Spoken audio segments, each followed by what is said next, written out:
Guy on Reddit confessed to stealing women's underwear. Not just any woman's underwear. He's taking mother-in-law, sister-in-law's underwear. He's just stealing underwear. And here we go. My confession is that I'm addicted to stealing panties. I started with my mom's best friend at 15. Worn or clean, I steal them, wear them, and then masturbate into them. But wait! There's more! If they are clean, I will, when possible, leave a little surprise in the crotch and return them. Jesus Christ.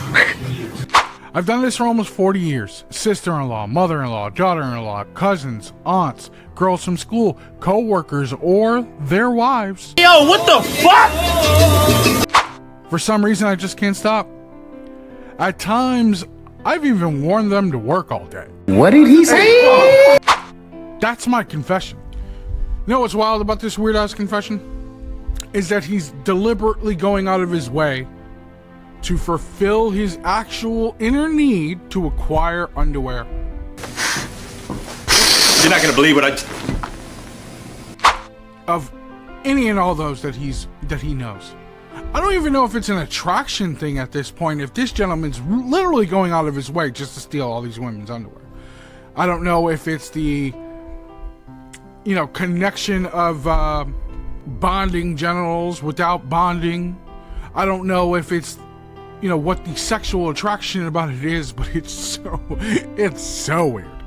The only thing I can think of when it comes to scenes like that, just imagery in my own mind is thinking about Buffalo Bill while he's dancing in Silence of the Lambs.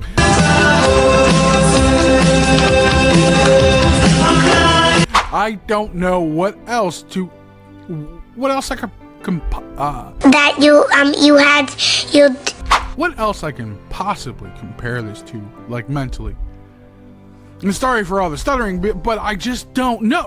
I don't know about stealing underwear and how I would feel about putting them on, and or even just masturbating into them is wild. And then leaving the scene of the crime to let somebody else discover is so wild. He ain't lying.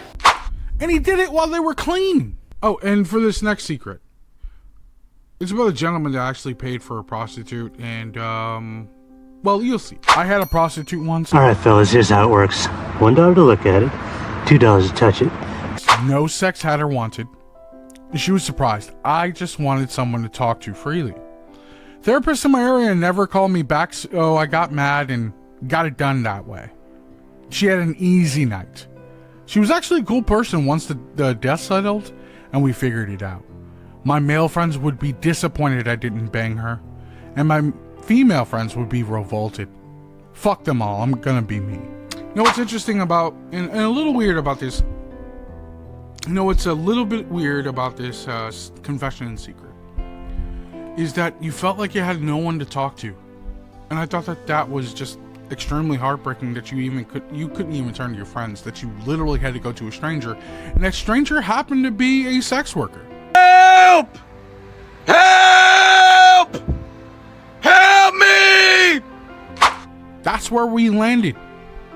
On a sex worker that you can download on, and she happened to be cool and super nice, which is awesome. I expected her to be, right? You gave her an easy night, so to speak. You're just having a conversation. You didn't want anything sexual in return. You just wanted someone to actually listen. I knew that men did this, but I don't know how many men actually do this. I don't think we'll ever have a study about this. I think there absolutely should be one done. I'm curious. But have you ever spoke to someone or wanted to speak to someone just because you felt like you couldn't turn to anyone else? Have you ever sat on a bus and just had a random conversation with somebody and just told them some things that you knew that they couldn't repeat to anybody else that knew you because they were a stranger? What about on a train? What about a passerby? If you had told someone something interesting about yourself, or divulged in a conversation that you knew you couldn't have with anybody else, what was it about? I'm curious. share below. And for the final secret of this video, if you made it this far, is about a Republican that voted for Bernie and talking about his political belief. Public share that I'm a Republican who voted for Bernie and then the HRC because I dislike Trump that much.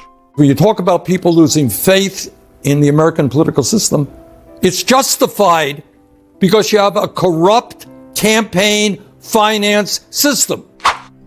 And that I despise any other Republican who speaks ill of Democrats, liberals, because I've served with Dems and Libs, and many of them have given up lives, limbs, souls to serve this country. It has now been more than 24 hours since we learned the names of the 2 remaining U.S. soldiers killed in Sunday's attack in Kuwait.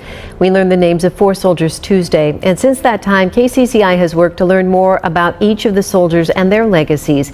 I literally hate any Republican who thinks they can speak so poorly of another U.S. citizen, especially a vet, that they forgot who and why they served. What I love about this confession is this guy doesn't give a fuck. He just wants people to treat people as human beings. There is no I'm Republican, I'm right or left or liberal or far leftist or far rightist when you're enlisted in the army. It's about that's my brother and he's my brother as well. And keeping it moving and getting it done so you guys go home. And then when they come home to find that, well, one side of the aisle, it just doesn't give a fuck about the other, when he's literally seen the other help him fight for their country, the same country he's fighting for. Understanding that we as people who live in the United States need to come together as fucking one and stop being so judgmental of the other side of the aisle just because they don't align with your political beliefs. It's okay to have your own separate ideologies and opinions, but to demonize somebody else because they don't share the same thing with you is wild. Especially for Army vets. Vets, period. But again, I don't know how you feel about that. Do you have a family member that served? If so, what branch of the Army? What was his position? My uncle served in the Secret Service in the Army for a number of years in the 70s. So I understand that. And I absolutely respect this confession. If you are a vet, thank you for your service. If you are a soon-to-be vet, thank you for your service. If you've retired, thank you. If you're looking to enlist, thank you. If you just respect people who put their lives on the line, thank you. You are human. But leave a like, share, subscribe. I look forward to seeing you at the next video.